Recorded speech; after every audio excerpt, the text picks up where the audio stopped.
বৃষ্টির জেরে হাবড়ার জমা জলের সমস্যার সমাধানে অবশেষে from water drainage pumping station চালু করলো হাবড়া পৌরসভা। হাবড়া পৌর এলাকার ৭, ৮ এবং ১৫ নম্বর ওয়ার্ডের বেশ কিছু এলাকায় প্রতি বছরই বৃষ্টির জমা জলে এলাকার মানুষকে চরম সমস্যার সম্মুখীন হতে হতো। জমা জলের কারণে এক শিশুর মৃত্যুর ঘটনা ঘটেছে হাবড়ার পৌর এলাকায়। দীর্ঘদিন ধরেই মানুষের দাবি ছিল জল সমস্যা সমাধানে পদক্ষেপ গ্রহণ করুক পৌরসভা। এদিন রাজ্যের নগর উন্নয়ন ও পৌর বিষয়ক দপ্তরের মন্ত্রী ফিরহাদ হাকিম ও খাদ্যমন্ত্রী রথীন ঘোষের উপস্থিতিতে ১৫ নম্বর ওয়ার্ডের সর্দারপাড়া এলাকায় উদ্বোধন করা হলো এই উচ্চ ক্ষমতা সম্পন্ন পাম্পিং স্টেশনের। এদিন রাজ্যের মন্ত্রীরা ছাড়াও উপস্থিত ছিলেন হাবড়া পৌরসভার পৌর প্রধান নারায়ণ চন্দ্র সাহা, অশোকনগর পৌরসভার পৌর প্রধান প্রবোধ সরকার সহ হাবড়ার বিশিষ্ট ব্যক্তিরা। এদিন এই পাম্প স্টেশনের উদ্বোধন করে রাজ্যের মন্ত্রী ফিরহাদ হাকিম পাশাপাশি তিনি বলেন, জ্যোতিপ্রিয় মল্লিক থাকলে আরো ভালো হতো।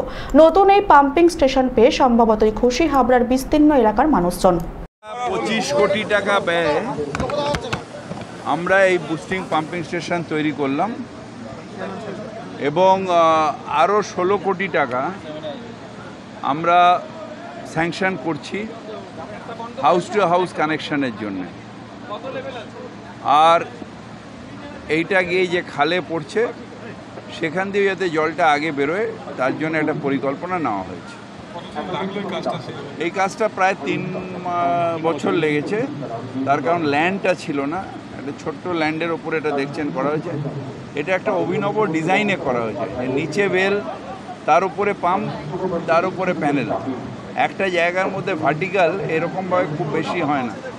যেটা এখানে করা হয়েছে এটা একটা ডিজাইন, একটা ইঞ্জিনিয়ারিংয়ের একটা অপূর্ব নিদর্শন যেটা এখানে করা হয়েছে।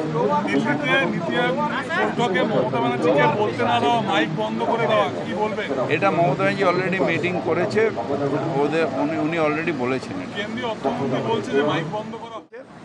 আমি এখন অলরেডি এই কয়েকদিনের মধ্যে সব পৌরসভাকে নিয়ে বসবো এবং ডেঙ্গির প্রচার, ডেঙ্গির প্রতিরোধে যা যা দরকার সেগুলো সব যেরকম চলছে ওরকম চলবে।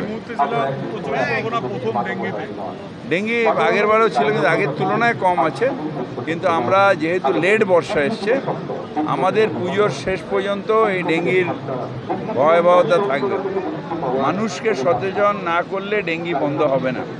তাই মানুষের সচেতনতার যে প্রচার এবং আমাদের মিউনিসিপ্যালিটিগুলোর তরফ থেকে যে ডোর টু ডোর ভিজিট, এটা আমরা চালিয়ে যাব। হাবড়া থেকে শান্তনু বিশ্বাসের রিপোর্ট, চ্যানেল 24/7।